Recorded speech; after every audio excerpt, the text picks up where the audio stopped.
All right, hello, welcome into the Geek Garage podcast, the most inclusive and accessible nerd culture audio program on the interwebs. I'm your host, David. This week, my wife, Lindsay, is off. She is feeling a tad bit under the weather. This hellish nightmare hellscape that we call summer weather in Middle Tennessee is affecting the best of us. I somehow have managed to escape its wrath. But she has not, unfortunately, so she will be out this week. However, in her stead is my good friend and returning guest from the Don't Be Crazy podcast and the Top 5 podcast, Mr. Zack Rancourt. How are you doing, good sir? David, how's it going? I'm doing well. That was just very abrupt and odd response. David! This is a formal conversation. No more casual. This is a family restaurant. I like to have fresh fruit in the house and chocolate chips in my pancakes. Write it down so you don't forget. Okay. I'm not calling him Dad ever, even if there's a fire. I know a Sloan Kettering. I know a Johnny Hopkins. We used to smoke weed. It was Sloan Kettering and Johnny Hopkins, and we were blazing that shit all day. Oh boy, love that movie. Yeah, I was quoting that movie the other day to my dad, of all people, because like I remember when that movie came out, I was quoting that movie and he was laughing, but I didn't get the Sloan Kettering part of the joke. Like I didn't realize that was also like a medical hospital and a school. And and he was like, and he laughed harder than I did when I quoted that line. Yeah. And I was like, oh, this joke must be a lot funnier than I initially realized. And he was like, yeah, Sloan Kettering is also a medical facility like Johns Hopkins. And I was like, yeah, of course my stupid dumb idiot brain didn't put two together like that. That's okay. There's a lot of jokes that went over my head. I watched The Mask today from 1996. Oh man. And how does that hold up? It's like a cocaine-fueled Jim Carrey at like a 27 when he needs to be at like a 7. And he just really, really fully sends it. But it's such a weird movie. I'd say it's more of a dark comedy, if anything. But there are jokes in it that I get now. But when I was a kid, I'm like, I don't understand what they're saying at all. So yeah, that's a lot of 90s movies for our generation, mostly is, kind of in line with that. I watched Dumb and Dumber today. Love that movie so much. Yeah, that's what I watched instead of rewatching the last episode of Obi-Wan Kenobi. I was like, you know what? It's a nice and easy thing to have on in the background while you're working for folks like us that are lucky enough to be able to work from home. But damn, those that was the golden age of comedies where everything was nonsensical and farcical and all the ickles, all the icicles, creamsicles, popsicles. On one more comment and then we'll break out into this podcast. I was listening to the Top 5 comedies episode of your Top 5 podcast the other day, and I wanted to start like a running counter of how many times you guys said farcical. Because one, it was a lot, and two, every time you said it, like it reminded me of that scene from like Crazy Ira and the Douche from Parks and Rec, where she says farcical for some reason, and he's like, "Did you just say fartsicle?" It's frozen farts. Put it in your face mouth. I actually didn't even realize that I said it that much because we were talking about Airplane, and I was it's a farce, and I kept saying, "Huh." Well, yeah, subconsciously, I guess I kept saying farcical. Damn me. I need to correct my actions. No, it's it was really nothing. Nothing said. Nothing. No big deal. It was just me being overly observant and unnecessarily critical. No, I dig it. I'll be more aware of what I say from now on. Well, mum's the word. That makes one of us because I do not learn from any of my mistakes. especially when it comes to podcasting. I've been doing the same dumb shit for 5.5 years now. Um, Anyways, so yeah, we are here to talk about the series that just wrapped last week. That is Obi-Wan Kenobi. Um, it, of course, premiered on Disney Plus and ran for, what was it, Zach, 6 episodes or Six so? episodes. Yeah. Um, and yeah, so that's what we're here to talk about today. I am pretty excited about it. Zach, how are you feeling? Yeah, let's just dive into it. What did you think about Obi-Wan Kenobi? So I loved it. I had so much fun. I love Ewan McGregor. I loved his character in the prequels of Obi-Wan Kenobi. I think he was probably the best thing to come from it, aside from Hmm. pod racing and Darth Maul. But Yeah. he just did such a fantastic job, and he's such a good actor in general.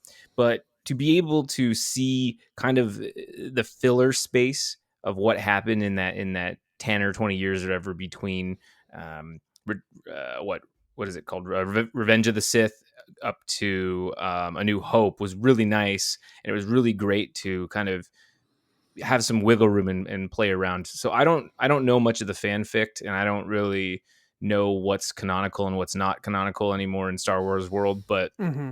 it was really cool that they could kind of show Kenobi as old man Ben, and then you just get a lot of you can take a lot of liberties. And then of course I'm a sucker for any lightsaber fight, because any Star Wars IP, I want to see lightsabers.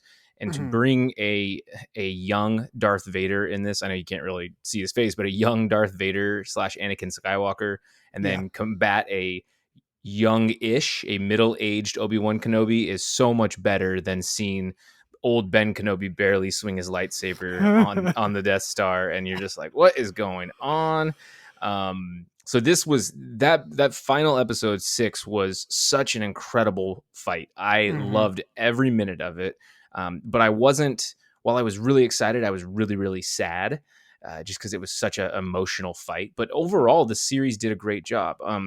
Star Wars fans, as everybody knows, are very toxic, and so we'll get into it too. But like, it's very hard to introduce new ideas or new storylines, and people be like, "Well, no, this conflicts with this," and at three Hmm. minutes and 46 seconds into the second part of A New Hope or whatever, it's like, shut up, dude. Like, yeah, the kyber crystals actually didn't match up with this, and the hilt on the lightsaber was. I'd be like, oh, come on, just enjoy it a little bit. Everybody Yeah. knows Disney has messed up before, but I think they nailed it for this one, and I truly liked Obi-Wan Kenobi. Hmm. Yeah, I'll echo pretty much all that. I loved pretty much every second of this show. I will admit, for me, it seemed a little slow starting off, but it does pick up pretty quickly. I'd say around episode 3 or 4, it really starts to hit its stride, because it does some pretty solid like groundwork, or foundation laying in the first couple of episodes, because you kind of have to establish a lot all at the same time. Like, you have all these new characters. You have Reva's character. um you have, let's see, we have Hajo, we have Roken, Tala, uh, just all these new characters, and like they're all sandwiched into a 6 episode run, and they have to make us care about all of them. So it was a pretty tall order in that respect, and I think that they did a pretty good job. They really played the long game with this, like, because like the entire time, like, I was definitely stoked to see Obi-Wan Kenobi like kind of pull a Stella, like how Stella got her groove back. That's, I was definitely excited for that. But with this new character Reva, like, like, from the moment she hit the screen, I was like, there's something going on with this girl, and I'm digging the hell out of it. And so I was kind of glued to her character to see exactly how they fleshed her out and what they did with her story arc. So, um, but yeah, all in all, general thoughts and feelings, like, I really enjoyed the shit out of this. Um, the child acting on the part of, let's see, who is it? I wrote it down, and I still have to go find it. Vivian Lyra Blair as Leia. Yeah, there you go. Yeah, Um, she was very cute, and she reminded me of how Leia would be. I know there was some mhm. gripe about people who were annoyed with her, but I'm like, she's a child, you guys. She's a kid actor. Give her a goddamn break. I thought she was great. I thought she was tough. She was smart. She was sassy, just how Leia is, and so. Yeah. I think it worked very well. I like the meme you sent me too. That there's a point in the show. I'll just read it for everybody. So in Obi-Wan Kenobi, Obi-Wan tells Leia, "You're 10 years old, but you won't always be." This is subtle foreshadowing her appearance in Star Wars Episode 4, A New Hope, in which she is above the age of 10. So I love those types of memes that just call Yeah, out the obvious. yeah, just like the matter of fact, obvious memes. Like I don't know why, but like they they just show up randomly, like a thrown in wrench, and Yeah, I'm like. Sometimes I'll have to do a double take and like read it it's three so times, funny. and I'm like, oh, it's one of those. It's just being ridiculous. Oh my gosh. Yeah, So it's good. yeah, pretty damn funny. Um, so we got that out of the way. So let's talk about the overall like story and plot of this series. Um, so it occurs, I think round about 10 years after the events of Revenge of the Sith. Going in, did you feel that we really quote unquote needed a Obi-Wan story for this time period? Did you feel any differently after watching the this season or series? I don't, have they decided that they're going to do more seasons? I've heard rumors that they're gonna do a second season, but I don't know if that's greenlit or not. Hmm. But yeah, Yeah, so it's probably still talk at this point, but anyways, yeah, yes. So how did you feel about the the series going into it? And yeah. you said necessary, and I was gonna go necessary that I drink my own urine. No, but it's sterile, and I like Cyril, the and I like the taste. taste.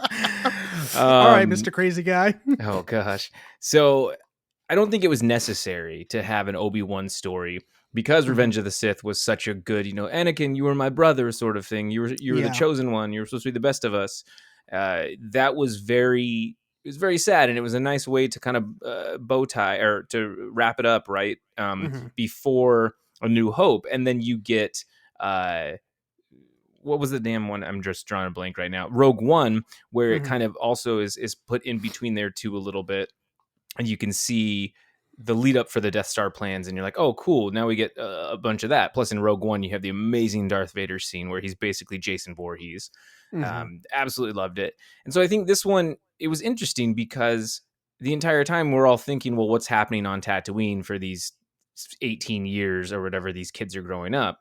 And so there's a lot of filler room. And I think that's the beauty of Star Wars is you can branch off from the main story a bit or at least introduce different ideas and connect dots and connect lines from movies that have 40 years of distance between them. Hmm. So I'll never sit here and say that it's not necessary to have these stories because I never thought I'd be interested in watching a Mandalorian, but then I Yeah. see a baby Grogu and I'm like, oh my god, he's so cute. And I love Mandalorian. I think it's so well done. Hmm. It shows how you can work a character who has its helmet on the entire time, looking at you, Halo, the TV series, which was terrible, by the way. But anyways, it's brilliant that they captured my or the specific audience and captured my attention enough to be able to watch it. And I think Obi-Wan did a really good job with that. The one thing I will say about the 6 episode run is it felt very short. Hmm. It didn't get. I'm looking at your cast list right now, and I had to I had to go over it again and look at their actual pictures. I was like Roken. I'm like, oh yeah, O'Shea Jackson, and then Haja. I forgot that Camille Nanjiani was in it, and Tala was a little more prominent in it. But they were just characters that were all around, not in the show as much as I wanted them to be. So I Yeah. feel like they should have done 8 episodes. But either way, I still really enjoyed it. Yeah, I'll echo that as well. I think an 8 episode run, I would not have balked at that. I would have welcomed that with open arms. There have actually been times where I've grappled with, like, would this have been a good movie? Like, if they trimmed some stuff out and, like, maybe made it into like a 2 hour and 15-minute movie, like, could they have done that? But at the end of the day, I'm glad that they went with the series. That way they could kind of take their time with it. But you are right. I think it could have benefited from at least one or two more episodes. Like a typical Mandalorian season run Hmm. would have been good. Um, but yeah, I'll pretty much agree with the rest of what you said. Like Obi-Wan Kenobi, that story, 10 plus years after the Revenge of the Sith, but the Luke and Leia are still very young. Like that, this story, and at this time period, it wasn't something that I necessarily craved, because I think that's because it wasn't something that I expected to ever happen. Like I thought that Ewan McGregor was one of those people that was like, I'm done with Star Wars. There was no legitimacy to that thought. I guess I kind of assumed that he, had no interest in returning. So I didn't really expect this kind of thing to happen. But when they announced that they were going to do it, I was like, oh, fuck yeah. Like, I'm definitely down with that. Um, so yeah, I agree. Like, the the story, like in particular, going with Leia, I thought was amazing because I believe you are the same as well, just a complete sucker for strong female characters. Of course, Leia Organa has always been a badass, strong female character. And now we get to see her in this much different lights, as a 10-year-old child, where is like she has the childlike tendencies that a normal child would have, but you also see like that glimmer of light that is the Leia that we all know and love. And at the end, she's got like the holster as Yeah. she's wearing like the dress, and it's just like it kills me because she's like, I'll dress proper, but I'm ready for action. Yeah, I really dig it, and I think it's important to note. There was one argument online. I try not to read too much of that, but there was one argument online that was like, well, if she met him at this point, and then 10 years later says, help me, General Kenobi, like help me, Obi-Wan Kenobi, you're my only hope, as in she's never seen him before. She addresses him as a general. I don't think that necessarily means that she's not familiar with him or not like, oh, hey, remember that time you helped me 10 years ago when I was a kid and we escaped Riva and other Inquisitors? One show that I watch on YouTube said it really well. The story in the show doesn't need to exist to explain their backstory to us. They need to speak like it's an actual real world. So for you, I wouldn't be like, David, a year ago when I met you on this thing, this led me to this point, and so that's why I'm talking to you right now. Like, I'm not going to give you exposition for that. I would just say, hey, remember, you said I could come on your podcast or something like that. I wouldn't say, Mhm. because I met you on Reddit and we needed to do this, like to Right. explain it to people. So the listeners out there, I'm not going to explain how you and I met up, but it's that's what I'm talking about. And so I think nitpicking like that is ridiculous. And I really enjoyed that they have this bond, because I think uh, the Leia kind of like father daughter combination is part of the guilt that Obi-Wan has, where he still loves Anakin like a brother, and he loved Padme, and these two kids he was sworn to protect, and so he kind of feels responsible for taking away their father, but it has to deal with that grief and them losing their mother, and it's probably hard for him because he still sees Padme in her, and that's what he says. He's like, you're smart and cunning like your mother, and you're brave and stubborn like your father, or something Mhm. along those lines. And so Right. um yeah. Yeah, when we're first introduced to Obi-Wan Kenobi 10 years later, like you can really see like the years and all those emotions and feelings like weighed down on him. Like when we get that first shot of him like on the assembly line, like doing, meat packing or whatever he's Carving doing. some meat. Yeah. Yeah. um yeah, like you can like they did it such a great job of just showing you like how like making you feel the weight of what he's feeling. You know, it just this all this time has gone by, but still like he feels this guilt for, you know, what happened to Anakin and the kids and Padme. Like he feels like it just all the guilt rests on his shoulders. And so you just feel for him. And I think that's definitely one thing that this show did really well. So Yeah, absolutely. Shout out to yeah. Deborah Chow for just doing a very good job of directing these episodes. And I Oh, think, yeah, she did a good job for her Mandalorian episode she directed too. oh yeah. Which do you know which episode that was off the top of your head? I did. I don't know what it's called. So let me find it real quick. So it was the. So she did two. Yeah, that's right. She did two: The Reckoning and The Sin. So, chapter 7 and chapter 3 of 2019. So the first season, I believe. Okay, So yeah, cool. The Sin was the one where I don't remember now. These go in one ear and out the other for me sometimes. So Hell, it's just an excuse to go rewatch The Mandalorian again. pretty much, yeah. But I do so- remember seeing her name after those episodes, and I was pretty happy with it. And I think she's done some BCS episodes as well too. Oh, okay. Yeah. Yeah, that's cool. Better Call Saul for those not in the know. Oh, sorry for all you you peasants out there. Yeah, for anyone out there that's not watching Better Call Saul, like What are you doing with your life? What are you doing? Oh, goodness. Who do you think you are? Who do you think you are? What gives, you you the right? Suck on this. Who thought it'd be funny to give Toby a rock as a going away present? You did. I thought it was over the line. I will kill you. Oh my gosh. Yeah. Okay. So we definitely got some new characters in this series. Like I said earlier at the top, we got Reva as the what is the fifth woman, Fifth sister, I fifth think. sister, Yeah. fifth woman. I'm an idiot. I apologize. And then is it Tala. apparently I need my eyes checked. Tala, who was she was the one who sacrifices herself, right?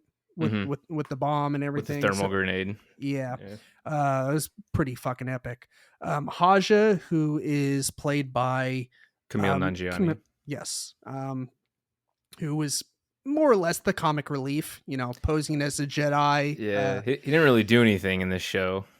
Yeah, he was just kind of there, right? Like, I mean, he helped further the plot a little bit, like help literally get them from point A to point B. But yeah, like I felt like you could take him out and the show wouldn't suffer at all. But like, I'm not saying I'd prefer it without him, because like he's funny and I love him in pretty much everything that I've seen him in. But yeah, I feel like his character didn't really have a ton to do. No. But out of all these new characters that we were introduced to, like Roken, he's Ice Cube's son.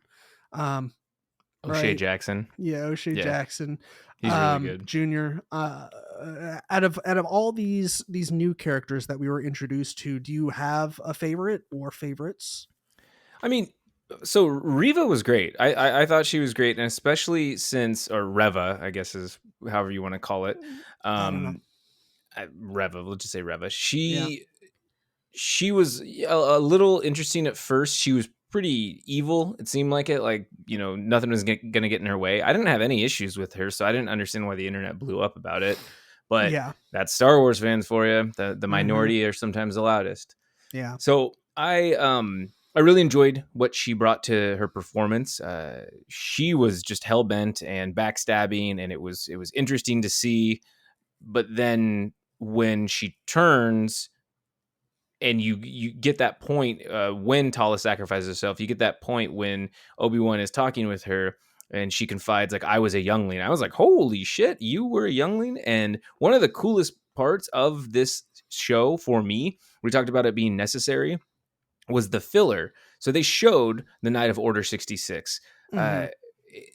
Anakin killing younglings is like an unredeemable thing. So no matter what, when he takes his helmet off at the end of Return of the Jedi, uh, it still makes it really, really hard to have redemption. But Mhm. this just, if anything, it strengthens how strong the dark side is, and Yeah.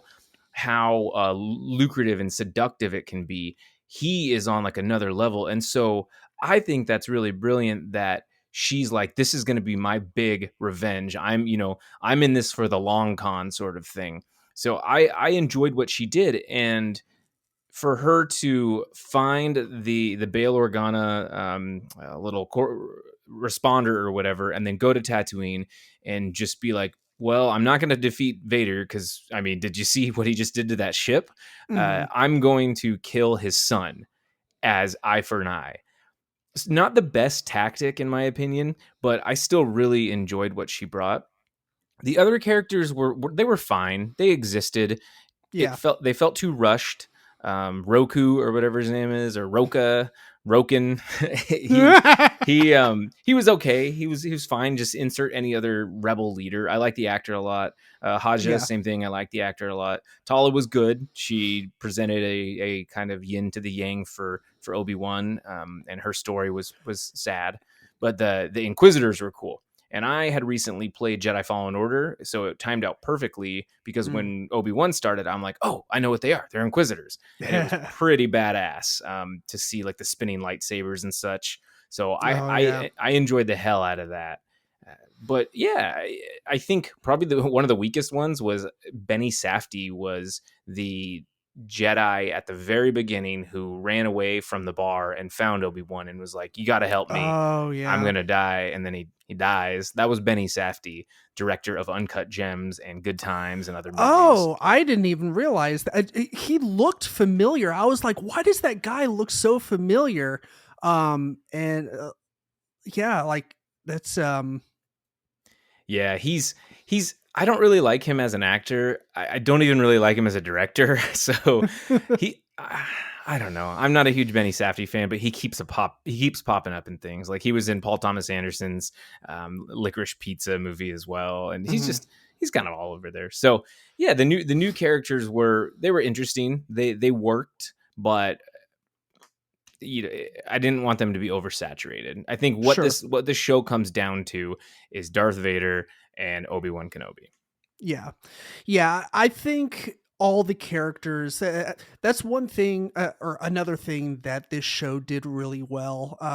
Despite some characters not feeling like fully fleshed out, like if 6 episodes is all we're going to get, I think that they did a great job of focusing the proper amount of time on the respective characters. If Reva is going to have this big developing story arc over all 6 episodes where we're gonna even after the reveal of her being one of the younglings that was not spared, but I guess she played dead, or somehow managed to Mm, get yeah. evaded. Even after that, her story kept on unfolding, because like she got, like you said, she got to that point of um you know I can't go kill Vader because I'm not powerful enough, but I can go kill his son and and get that eye for an eye revenge.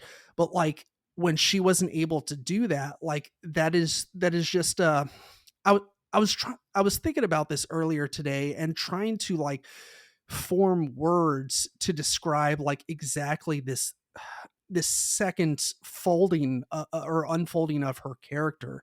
I just find it super interesting. It's like she had this idea as a kid, at a very early age, of like what fate and revenge look like.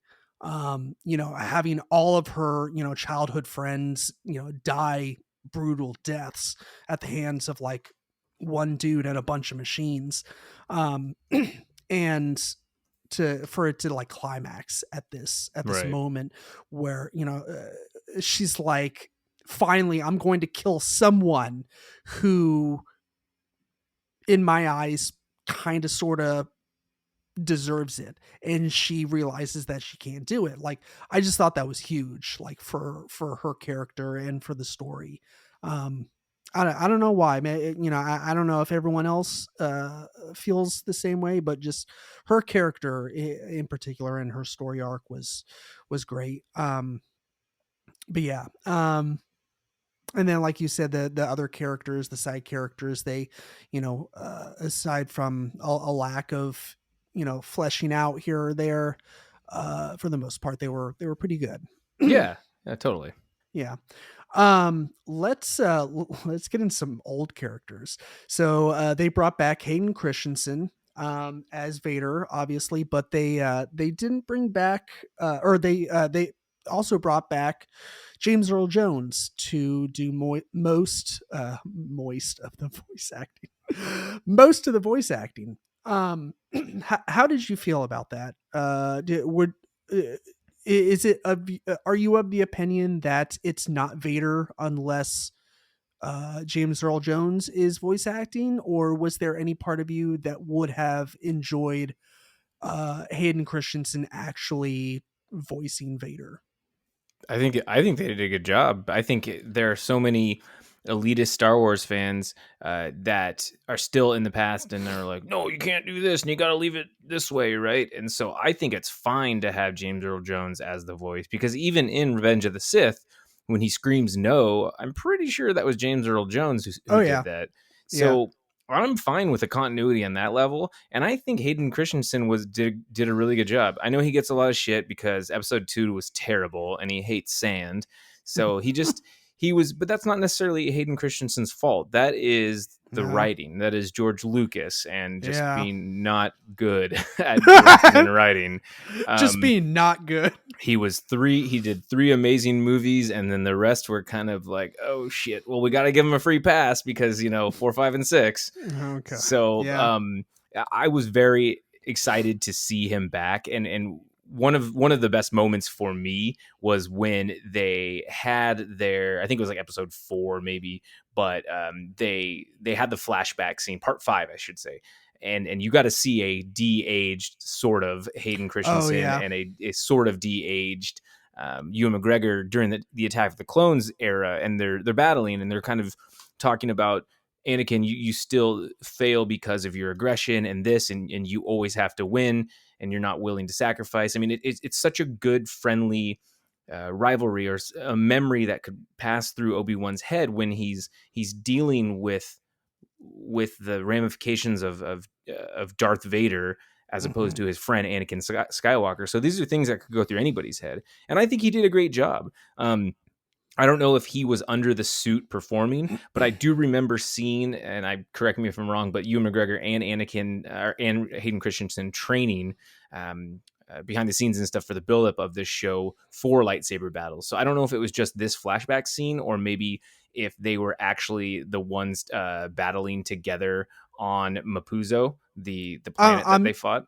I'm sure it was. It had to be. Yeah, I mean, if they went like full hog, like lightsaber, practicing in that one scene that you were just referring to, I gotta believe that it's actually him in the suits, in both the acting scenes and the dueling scenes as well. Yeah, Um, it has to be, and I really was a fan of that, just bringing them back, and it kind of was redemption for Hayden Christensen. He got a lot of shit yes. for his participation in those movies, or his acting in those movies, but I actually really liked him in Revenge of the Sith. I thought he did a good job. And so I guess I never really understood everything. And my favorite thing about Ewan McGregor is just some of the memes that they can come back. Like when he meets Luke at the end and he's like, hello there. Everyone was waiting for it. And you're like, oh, he said it. He said the line. Yeah. Yeah, that was great. Hello there. I was like, oh, he said the thing. He said the thing. So, it was the prequels. This is just a small side note. I'll try not to get on a soapbox or anything, but with the prequels, like I got the memo late that we were supposed to hate the prequels. Like when the three prequels came out, I actually enjoyed all three of them. And then all of a sudden, like I started talking to other Star Wars fans years later. They're like, "Oh yeah, those fucking prequels, like stupid garbage." And I'm just like, what are you talking about? Like those movies are great. And then I went back and rewatched them. And I was like, all right, so they don't hold up as well as they did when I was like, what, like 12, 13, 14, 15, whenever they Yeah. were coming out. But like they do have some of like the best lightsaber dueling choreography Oh my gosh, in yeah. any of the Star Duel of the Wars. Fates. Oh my god.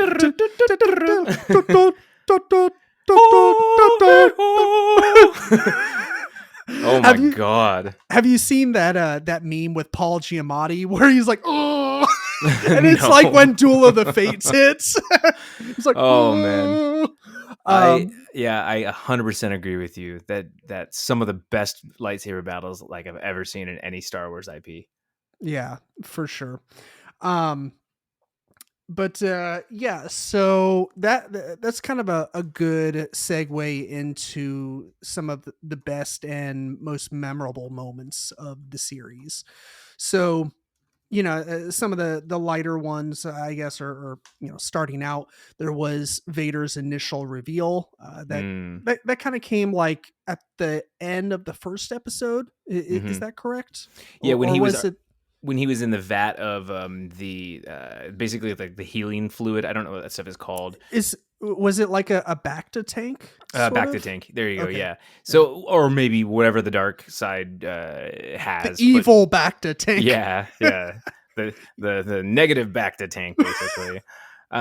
So that was really cool to see him like that because we've never really seen Darth fully or Anakin fully unclothed like that, and Hmm. he's pretty terrifying. I mean, for Yeah, everything that, like I said earlier, that I alluded to him being a Jason Voorhees in Rogue One, that really is Darth Vader, and everything I've played, every video game I've played, or everything I've seen about Darth Vader shows just how commanding he is.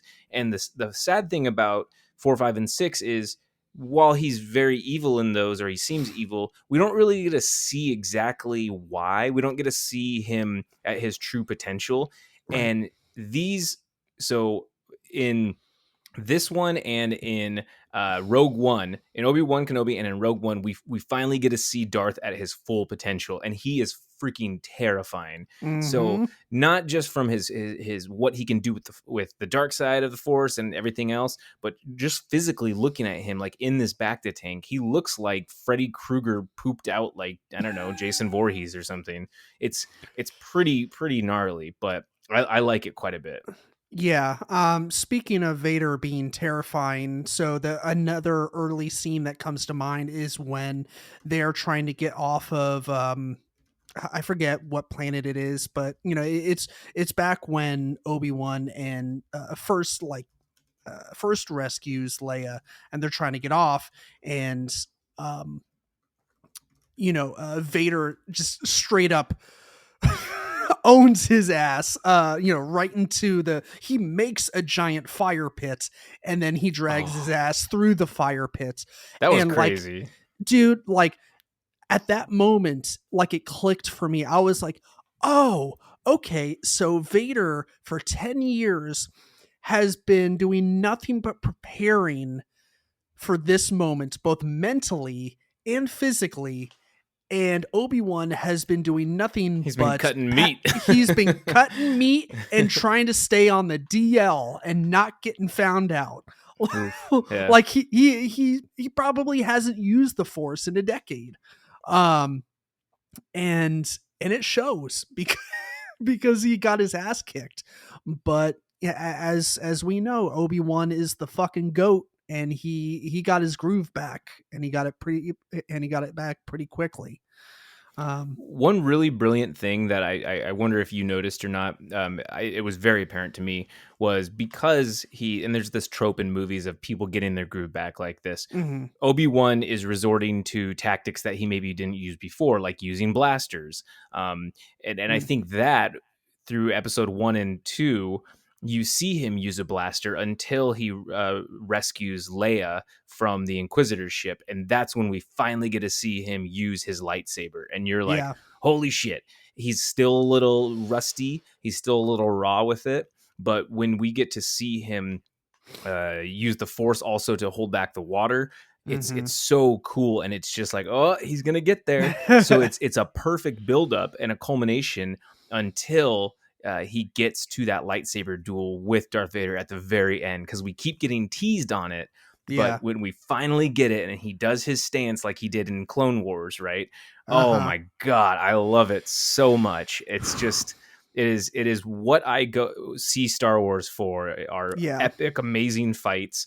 And to see Darth Vader use just one hand to also prove like how freaking strong and powerful he is. I mean, the other one's using the Force and whatnot, but like he is just manhandling, no pun intended, Obi-Wan. And then at times Obi-Wan's like, no, I'm going to shoot rocks at you. And so Right. it's really cool. So I agree with you on that. Yeah.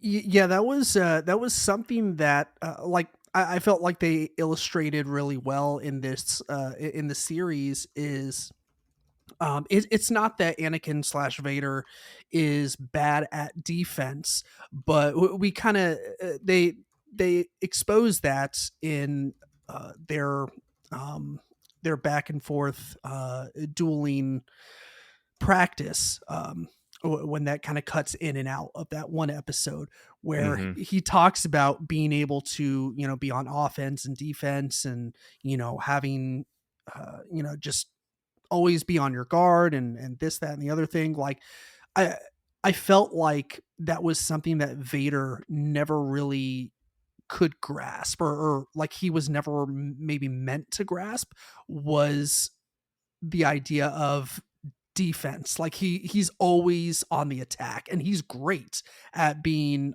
offensive and on the attack and all that. But like that's one of the reasons why Obi-Wan is the fucking goat, is because he can do both really well. Mm-hmm. And being a defensive player is something that Vader, like, he can do, but he can't do to the extent that Obi-Wan can. Maybe it's just me. Maybe I'm speaking out of turn, but No, that's you're right. And I think back to kind of like what I was saying too. So A New Hope, we only get Obi-Wan for a little bit, and then everything else we see him as a Force ghost. mm. And so we're like, who is this old man? He's like Herbert from Family Guy, right? So we don't really understand the gravity of what he can do and his potential, or why he was so famous, General Kenobi sort of thing. So that's what I liked about the prequels, is we got to see all of that, like when he killed Grievous and taking on Jango Fett. I mean, all these types of things were so cool to see. So I think it just continues to strengthen the legacy that is Obi-Wan Kenobi. And I think it was very, very necessary. So yeah, that goes back to the battle scene, like we were talking about too, the flashbacks, them just kind of basically critiquing, you know, Anakin's always going to be the apprentice, and Obi-Wan's the Mhm. master. Yeah. Yeah, that's one of the reasons why Vader makes that terrible mistake of choosing to go after Kenobi instead of Yeah, the spaceship full of Jedi, like that one guy, the fifth brother or whatever. yeah. The That guy, Grand Inquisitor, I think is his yes, name. Yeah, he is a major dick, yeah, he is. but for all his faults of being a major dick, and a wise ass, he spoke the most truth in that moments where he was like, Vader, like that's one dude. I know you got beef with him, and it's like centuries long, but there's literally like a spaceship that's running out of fuel, and it's got like a bunch of like, we should probably go after that. He's like, nah, fam, going after this one dude. He's like, this time it's personal. Yeah. Yeah. So let's we've kind of alluded to it up until this point. Let's dive into the big big lightsaber duel. So between Vader and Obi-Wan. So this, it wasn't that great, right? It was just all right. Yeah. Okay. I mean, behind the Duel of Fates, the Qui-Gon, Obi-Wan, and Darth Maul, which Hmm. is my favorite Star Wars lightsaber battle ever. Okay. I think this has got to be number 3. I'd say number 2 is probably from Last Jedi. Kylo Ren and Rey battling together, and they're fighting Oh yeah. the Imperial troopers or whatever they are. Those That was an absolutely incredible scene, and I remember watching in theaters and I was blown away. But Hmm. this one was really awesome, and I might need to watch this one again because I think it'll take number 2. It's really hard to beat Duel of the Fates because that is just so intense with the doors that are closing and you can kind of see what happens, and Obi-Wan gets left behind a little bit. Just that Hmm. whole build up to see Qui-Gon get killed. He sees his master get killed and there's nothing he can do. And then Yeah. you're like, it is on, man. They're gonna freaking fight, and it is so badass. But Yeah. yeah, The only thing that would have made that scene better is if they managed to cut the dual lightsaber out of um Darth Maul. the previews.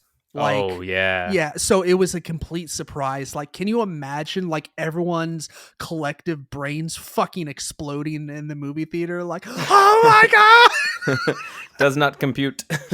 Right, yeah. It would just be system overload for every single person in that movie theater. Like, just it would have been the first time that anyone has seen light come out of two places on a hilt. Yeah. It's craziness. But this was also a time before, the internet was really prominent, and Mhm. before cell phone, or before we had Twitter and social media. So, I mean, even then you can't really get the reaction like we would now, where we have a teaser trailer. We were just talking about the new Hocus Pocus 2 Hocus movie pocus. coming out before this, and it's just a teaser trailer. I guarantee there are probably like 500 breakdown videos on YouTube right now about it. So, like, I can only imagine if this movie, if Phantom Menace came out now with social media, it would break down everything. The trailer would be, yeah, just completely torn apart. So Hmm. I agree Yeah, with you. I think it does kind of take away from the whole mystique of the film. And yeah, yeah. I mean that was just a little side note, but back to the lightsaber duel. So um I I'm tr- it was like a week ago that I watched this, so I'm trying to recall as much as I can, but really I feel like it hit its stride when Kenobi shows that he has those, like, he remembers that part of the light side of the force is holding on to those positive memories and those positive thoughts to either metaphorically or literally pull you out of the rubble. And that's like one of the second greatest or another great moment where a bunch of rocks lifting off of the oh, I ground loved and it so in much. Star Wars history just like turned everyone on at Oh the my same time. god. Well, but just how fast it was, because again, the only other battle we have of Darth Vader and Obi-Wan Kenobi up until this point is from A New Hope, and it's just they Hmm. kind of stand there and they hit their lightsabers like two geriatric, Yes, men. it's very underwhelming. It's so underwhelming, and now the circle is complete. This battle is what we want, where Obi-Wan's doing behind the back shit and like flips, and Darth is throwing rocks all over him and he's buried. You're like, how is he going to get out of this? Yeah. It's just, and then he gets his groove back like you're talking about. I want to watch this battle over and over again. Like, I probably will go watch it after we record this because it was so good and it was so emotional, Yeah. because he knows at that point that his friend, his brother Anakin, is no longer there, and he says Anakin is dead, and he says goodbye, Darth. Yeah. Um, which also is a very important thing to note too. Every time from 4, 5, and 6, when Obi-Wan, Force Ghost, or real refers to Vader, he calls him Darth. He doesn't call him Anakin. So I think this was a fun bridge point, because all the other times he called him Anakin, but Right. until this moment, he knows that Anakin is quote unquote dead. So he calls him Darth, and I think it was a very, very, very, very poignant and important part in all of the Star Wars lore. So the battle on Mapuzo was very necessary. Yeah. Oh yeah, for sure. No, I love the shit out of this battle is so damn good. I can't break it down eloquently. I can just say it was awesome over and over and over again.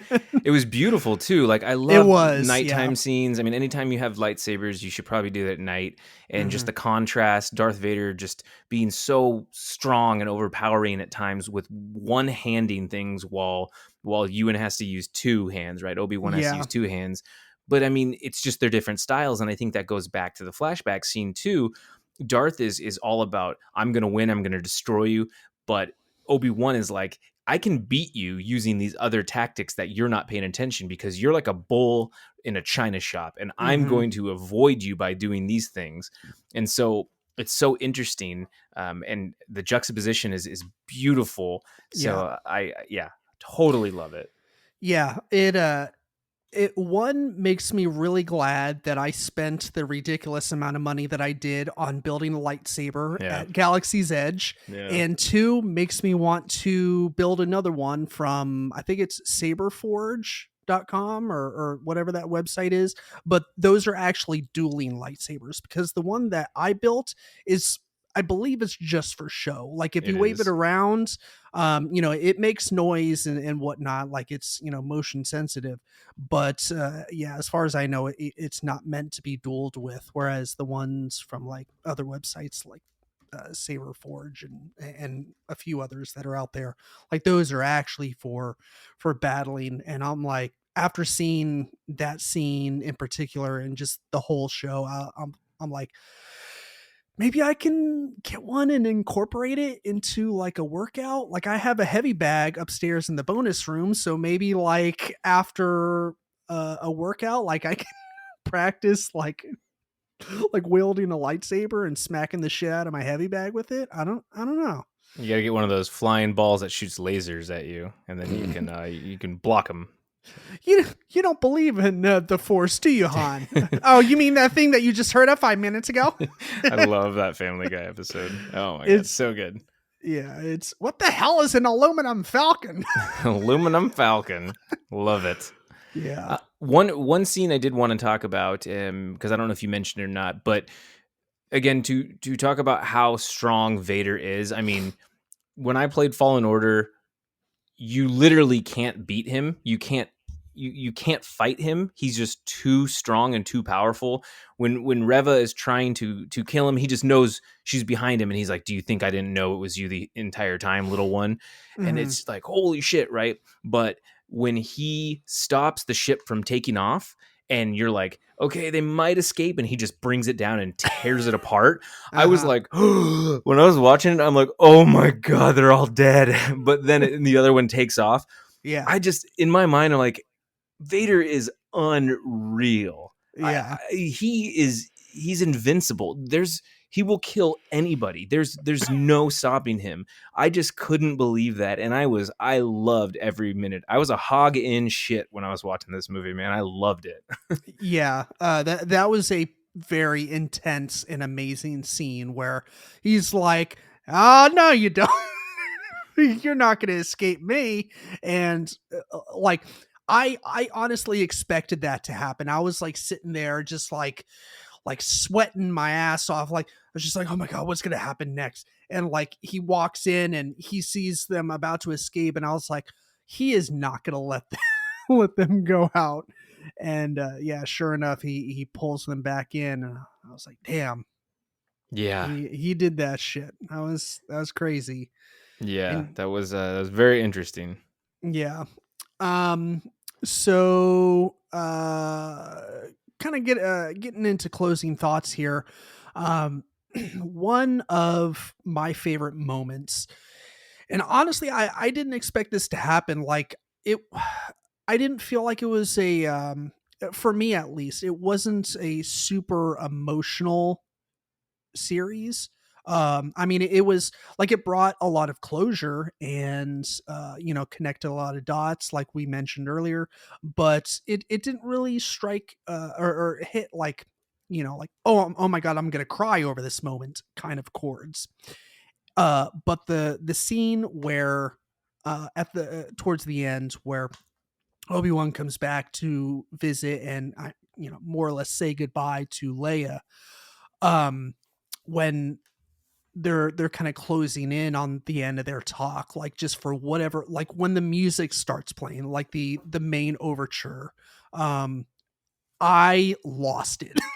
Oh, Like I yeah. was a bloody mess. Like just that scene, the music, like that is my favorite Star Wars music of all time. Like Me the too. yeah, like Yeah. yeah, it's Yeah, yeah, it's my favorite, and it's Leia's. It's almost like it's Leia's theme too, but yeah, like I mean, I think the first time we ever hear it is when Luke is the like binary sunset. yeah, he's like looking at the end. Hmm. Ladies and gentlemen, John Williams. Keeps coming back to Family Guy. Yeah, always. It's either that or The Office.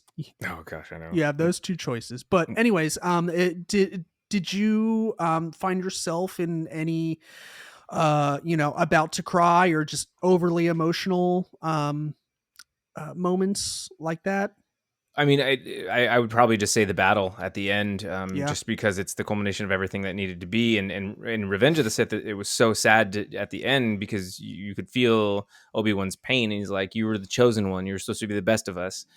That was just sad and hard to watch, and I hate you, sort of thing.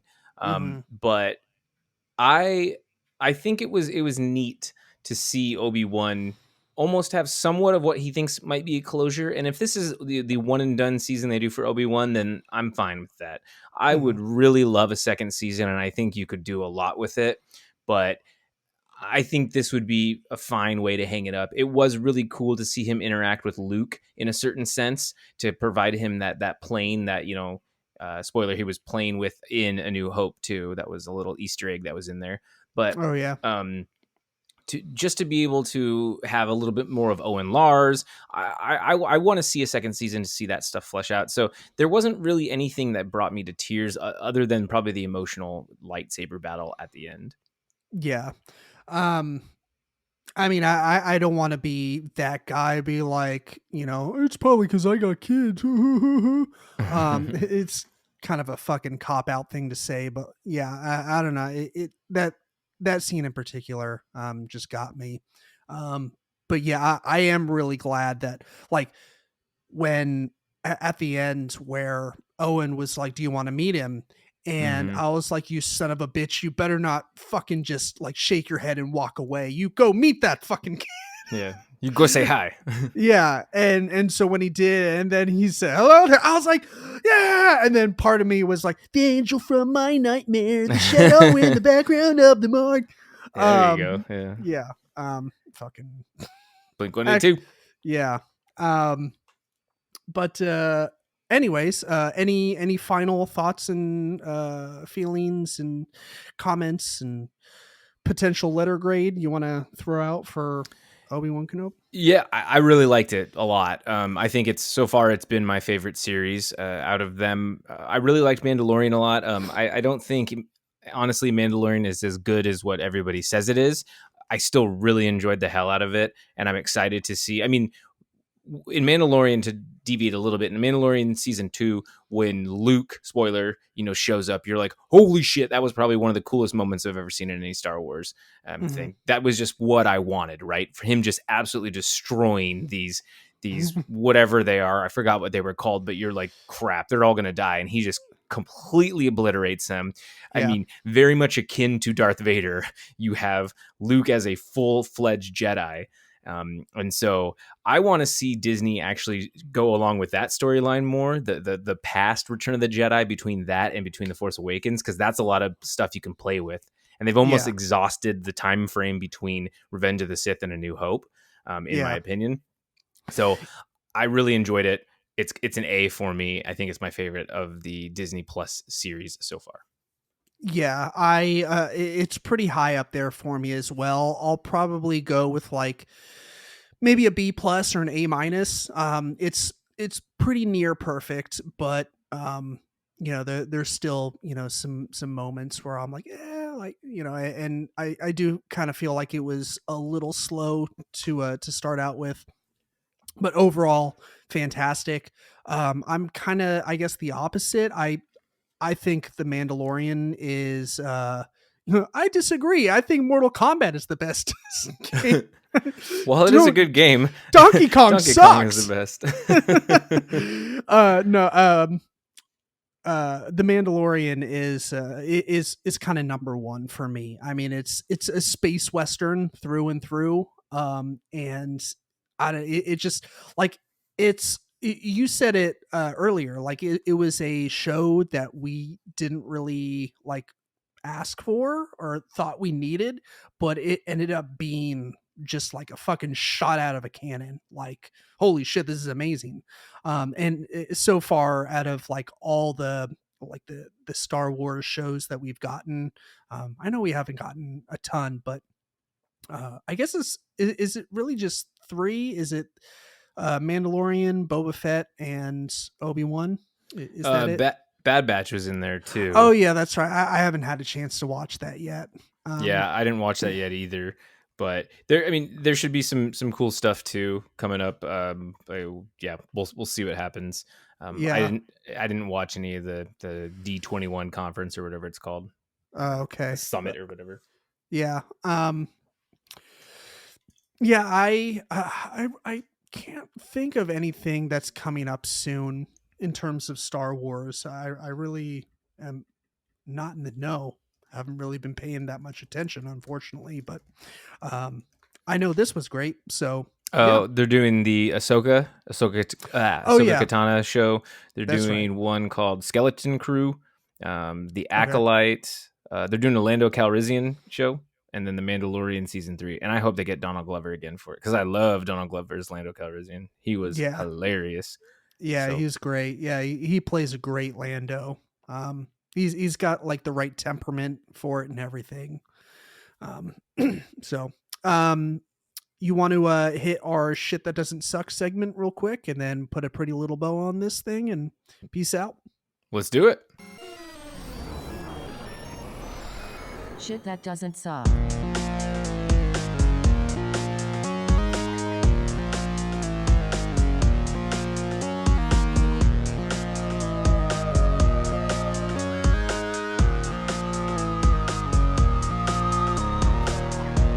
So I used to dislike Fathom events, and the only reason why is because I thought that they were kind of cheesy, and for good reason. They have had a lot of issues with video quality. Apparently, it's like a satellite dish at most theaters, so it's not the Mm. greatest when it comes through. So sometimes it doesn't even look 1080p. It might be 720p, which is terrible. But one of my favorite movies of all time is The Thing from 1982, and Yeah, they buddy. had their 40th anniversary last week. So I went with a friend to a theater here in Seattle, and I saw it on a Wednesday. And every review I was reading, so they had a Sunday viewing and a Wednesday. I was gonna go Sunday, but I ended up missing it. Then I read a bunch of articles online saying how it was terrible, the sound quality was bad, they cut out some of the aspect ratios, so some of the movie you couldn't see, Hmm. and it just was like basically like DVD quality. So a lot of people were pissed. Then theater owners were saying, it's going to be fixed. We already got an email from Fathom Events, and they're sending us a thumb drive and all that kind of stuff. When I saw it, I really, really enjoyed it. I think the Okay. sound quality was really good. It was amazing to see it on a big screen. I mean, I don't know if it was 4K, but it still looked incredible. And I had a great time watching one of my favorite movies in a theater with a friend, and to laugh along at parts that I laugh along at, and to be Hmm. terrified with other people and just be like, oh, at certain moments.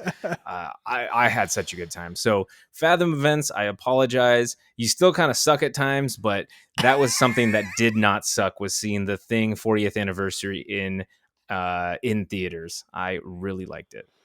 Well, that's cool. I learned about that event too little, too late, so I unfortunately wasn't able to go see it.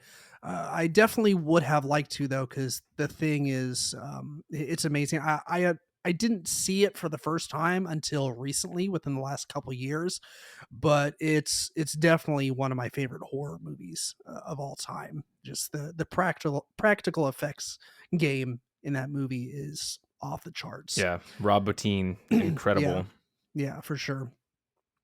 But yeah, I just recently finished up Seinfeld, and I thought that a logical next series to binge was Curb Your Enthusiasm. So I think I went through that in like 2 weeks, like all 11 or 12 seasons that are out. I Wow. can't remember how many seasons. Like they're only about 30 minutes each. You know, it's not like a 45 or 50-minute episode.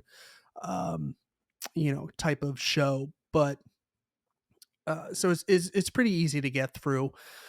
But god damn, that show is so fucking funny. It does get kind of predictable at times because it does follow a very similar formula over Mhm. and over again, and it does ape quite a bit from Seinfeld because Larry David was one of the writers of Seinfeld and showrunners, blah blah blah.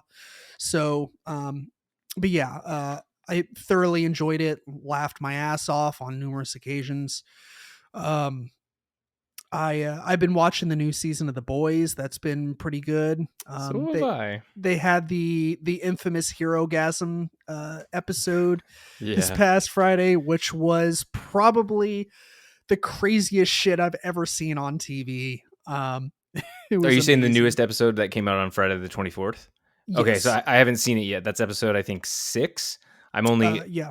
I'm only through 5, so no Okay. spoilers yet. Sure. But Yeah. Of course. everything up to 5 has been kind of, I'm like, okay, all right. Yeah. Well, So this, yeah, get ready for this because it turns it up to 11 and rips the knob off. Like it nice. goes off the rails. It's amazing. But yeah, that, and I've been catching up with Westworld as well. Like, realized that a fourth season was coming out. I think it is out now, It but is. It's on HBO Max. yeah, and I remember I really enjoyed Westworld when it was first coming on. I watched seasons 1 and 2, but then there was like a long gap in between uh finishing 2 and like watching 3 or trying to watch 3, and I had a hard time getting into it because of that long gap, so I just decided to rewatch seasons 1 and 2. God, that show is such a mind fuck. Like it's hard to keep up with because there's just so much going on and so much Yeah. to keep up with, but it's a great show, so definitely recommend that if you enjoy that type of mind fuckery where you're like, oh my god. um but yeah, I think that's going to do it for this episode. Zach, why don't you tell everyone where they can find you on the ye old social media and podcast platforms and the like?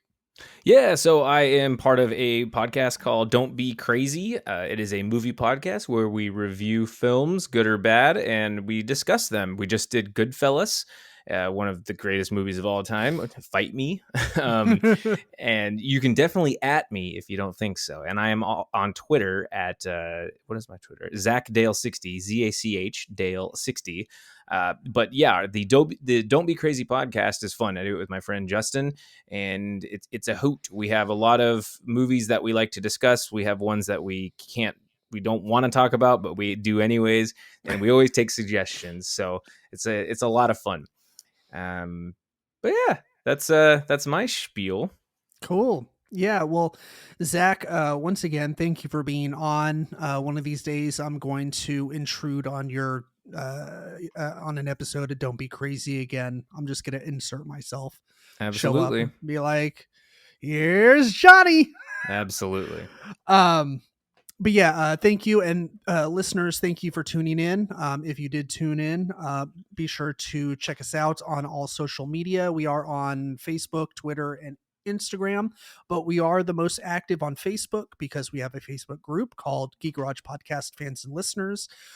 Free to join. You don't need a Patreon membership, although we do have a Patreon if you enjoy throwing random people on the internet your hard-earned monies, so we can keep on doing this thing without having to dip into our own pockets.